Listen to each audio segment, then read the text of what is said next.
Hi, village സ്പേസിലേക്ക് എല്ലാവർക്കും സ്വാഗതം. എല്ലാവർക്കും സുഖമല്ലേ? നോയമ്പിങ്ങ് എത്തി. 1-2 ദിവസത്തിനായിട്ട് നോയമ്പായി അല്ലേ? തീർച്ചയായിട്ടും നോയമ്പായതുകൊണ്ട് അതുമായിട്ട് ബന്ധപ്പെട്ട ചില ഭക്ഷണങ്ങളൊക്കെ ഉണ്ട്. പ്രത്യേകിച്ച് നോയമ്പ് കഞ്ഞി, തരിക്കഞ്ഞി, ഇങ്ങനത്തെ ഐറ്റങ്ങളൊക്കെ എല്ലാ വീടുകളിലും ചെയ്യുന്നതാണ്. നമുക്കൊരു തരിക്കഞ്ഞി ചെയ്തല്ലോ, റവ കൊണ്ട്. ഇപ്പോൾ സമയം കിടാതെ ആ നോയമ്പ് സ്പെഷ്യലായിട്ടുള്ള ആ തരിക്കഞ്ഞി എങ്ങനെയാണ് ചെയ്യുന്നത് നോക്കാം. അടുപ്പ് കത്തിച്ചതിന് ശേഷം ഒരു പാൻ അങ്ങോട്ട് വെക്കാം. ചൂടായതിന് ശേഷം 1 ടീസ്പൂൺ അളവിൽ നല്ല നെയ്യ് അങ്ങോട്ട് ഒഴിച്ച് കൊടുക്കുക. 1 ലിറ്റർ പാലും കൊണ്ടാണ് നമ്മൾ ആ തരിക്കഞ്ഞി ചെയ്യുന്നത്.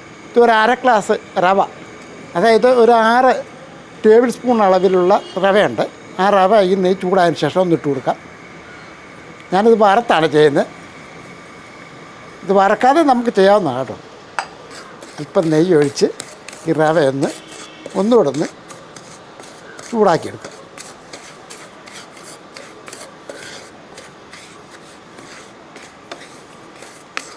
ഈ വറുത്ത് ചെയ്യുമ്പോഴത്തേക്കും നമുക്ക് ഒരുപാട് കട്ടയാകാതെ തരിക്കഞ്ഞി റെഡിയാക്കി എടുക്കുകയും ചെയ്യാം.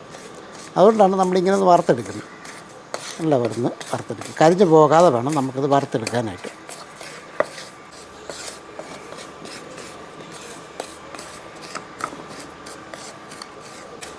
ഇപ്പോൾ റവ കരിഞ്ഞ് പോകാതെ ഇതേപോലെ നല്ല സ്മൂത്തായിട്ട് വറുത്തങ്ങോട്ട് എടുക്കുക. ഇതൊന്ന് മാറ്റി വെക്കുകയാണ്. ഇതിവിടെ ഇരിക്കട്ടെ. ഇനി ആ അടുപ്പിലോട്ട് തന്നെ ഇതേപോലെ കടായി അങ്ങോട്ട് വെക്കാം. അതായത് ചുവട് കെട്ടിയുള്ള ഒരു പാത്രം അങ്ങോട്ട് വെച്ച് കൊടുക്കുക. ഇത് ഞാനൊരു 1/2 ഗ്ലാസ് വെള്ളം കൂടെ ഒന്ന് ഒഴിച്ചു കൊടുക്കുകയാണ്. അതായത് ഈ ചീനച്ചട്ടിക്കകത്ത്.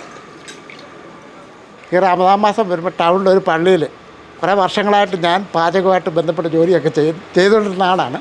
ഇപ്പോൾ 2 വർഷം ആയുള്ളൂ ചെയ്യാതിരുന്നിട്ട്. അപ്പോൾ ഞാൻ അവിടെയൊക്കെ ചെയ്യുന്ന ഓരോ രീതികളൊക്കെയാണ് ഈ കാണിക്കുന്നതൊക്കെ. ഈ രീതിക്കാണ് ഞാൻ അങ്ങനെ ചെയ്യുന്നത്. ഇപ്പോൾ തരിക്കഞ്ഞി നമ്മൾ ആ പള്ളിയിൽ ചെയ്യുന്ന ആ രീതിക്കൊന്ന് പരിചയപ്പെടുത്തുക എന്നുള്ള ഉദ്ദേശമായിരുന്നു. അപ്പോൾ ഈ വെള്ളം തിളച്ചതിന് ശേഷം ഈ ഏലക്ക ഒരു 3-4 ഏലക്ക അങ്ങോട്ട് ഇട്ട് കൊടുക്കുകയാണ്.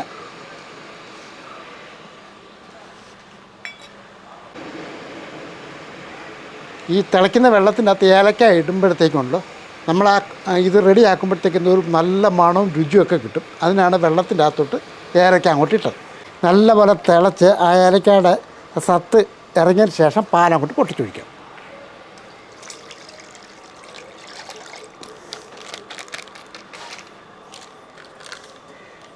അപ്പം നമ്മൾ ഒരു 2 കവർ പാൽ, അതായത് 1 ലിറ്റർ.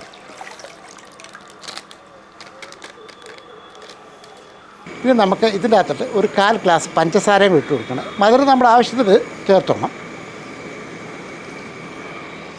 ഇനി ഒന്ന് ഇളക്കി കൊടുക്കാം. പാൽ നല്ലപോലെ ചൂടാവട്ടെ.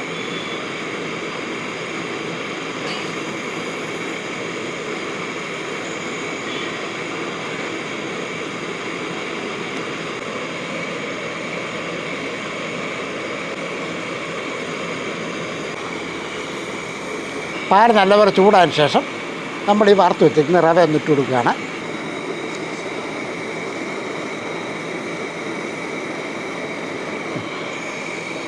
ഇനി ഒന്ന് ഇളക്കി കൊടുക്കുക.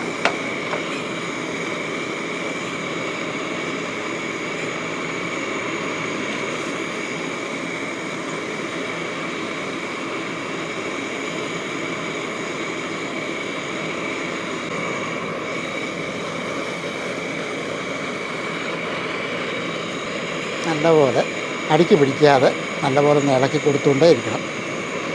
കാരണം ഈ റവ ഈ പാലിനകത്ത് കിടന്നൊന്ന് വേകുകയും ചെയ്യും. ചെറിയ തീയിൽ നല്ലപോലെ ഒന്ന് കുറുക്കിയെടുക്കണം. ഒരുപാട് കുറുക്കി പോകല്ലേ. കാര്യം എന്താണെന്ന് വെച്ചാൽ നമുക്കത് കുടിക്കാനുള്ള പരുവത്തിൽ വേണം ഇത് റെഡിയാക്കി എടുക്കാനായിട്ട്. ഇത് വളരെ എളുപ്പത്തിൽ തന്നെ ചെയ്തെടുക്കാവുന്നതായിട്ട്, ഒരുപാട് സമയമൊന്നും എടുക്കത്തില്ല.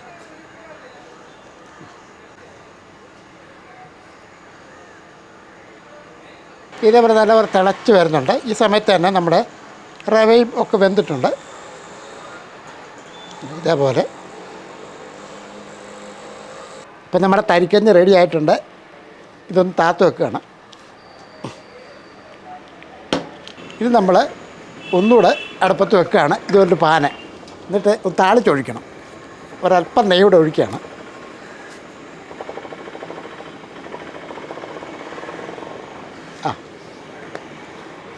നെയ്യ് ഒന്ന് ചൂടായതിന് ശേഷം നമുക്ക് ആവശ്യമുള്ളത്തോളം അണ്ടിപ്പരിപ്പ് അങ്ങോട്ട് ഇട്ട് കൊടുക്കുക.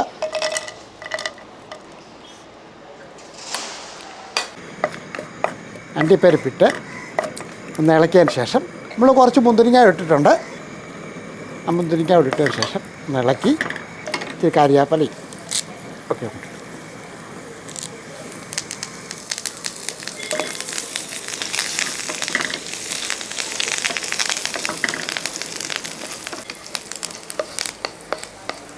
ആ അണ്ടിപ്പരിപ്പും മുന്തിരിങ്ങയൊക്കെ ഈ തരിക്കകത്തോട്ട് അങ്ങോട്ട് ഇട്ട് കൊടുക്കുക.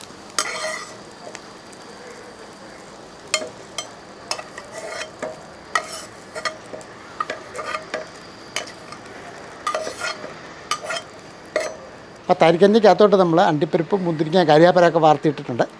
ഇനി ഇതേപോലെ ഒരു 5-10 ചെറിയ ഉള്ളി അതുകൂടെ താളിച്ചൊഴിക്കുക. കാരണം ഇതൊക്കെ ഇടുമ്പോഴത്തേക്കാണ് തരിക്കഞ്ഞിക്ക് നല്ല ടേസ്റ്റ് കിട്ടുന്നത് കേട്ടോ.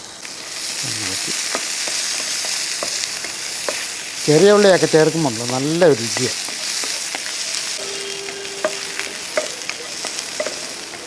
ഉള്ളിയൊന്ന് മൂപ്പിച്ചിടുക എന്ന് പറഞ്ഞു. നല്ല പോലെ ഒന്ന് മൂപ്പിച്ച് തരിക്കഞ്ഞിക്കകത്തോട്ട് ചേർക്കാനുള്ളതാണ്.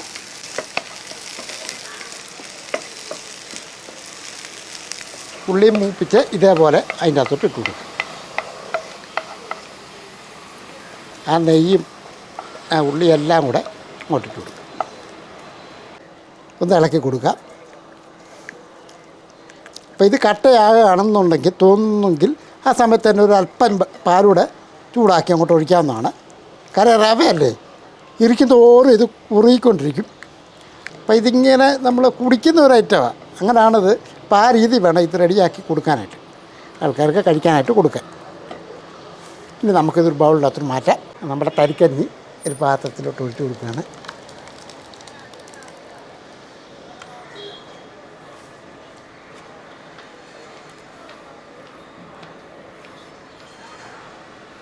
ഇതിപ്പോൾ ഞാൻ നോയമ്പൊക്കെ വരികയല്ലേ, അതുകൊണ്ടാണ് ഇന്ന് ഇത് സെലക്ട് ചെയ്തത്. കാര്യം എന്ന് വെച്ചാൽ ഒരു പക്ഷേ അറിയാൻ പറ്റാത്ത ആൾക്കാരുണ്ട്. തരിക്കഞ്ഞി, റവ കൊണ്ടുള്ള തരിക്കഞ്ഞി എങ്ങനെയാണ് ചെയ്യുന്നത് അവർക്കൊന്ന് കാണിച്ചു കൊടുത്തതാണ്. ഇത് പലർക്കും അറിയാവുന്ന ഒരു ഐറ്റം തന്നെയാണ്. വലിയ അത്ഭുതമായിട്ടൊന്നും ആരും കരുതല്ലേ. വളരെ സിമ്പിളായിട്ട് നല്ല ടേസ്റ്റിൽ ഒരു തരിക്കഞ്ഞി. കാരണം നോയമ്പ് ഉറപ്പിൻ്റെ സമയമാകുമ്പോൾ ഇതൊക്കെ സാധാരണമായിട്ട് കഴിക്കുന്നതുകൊണ്ടാണ് ഞാനിപ്പോൾ ഇത് കാണിച്ചത്.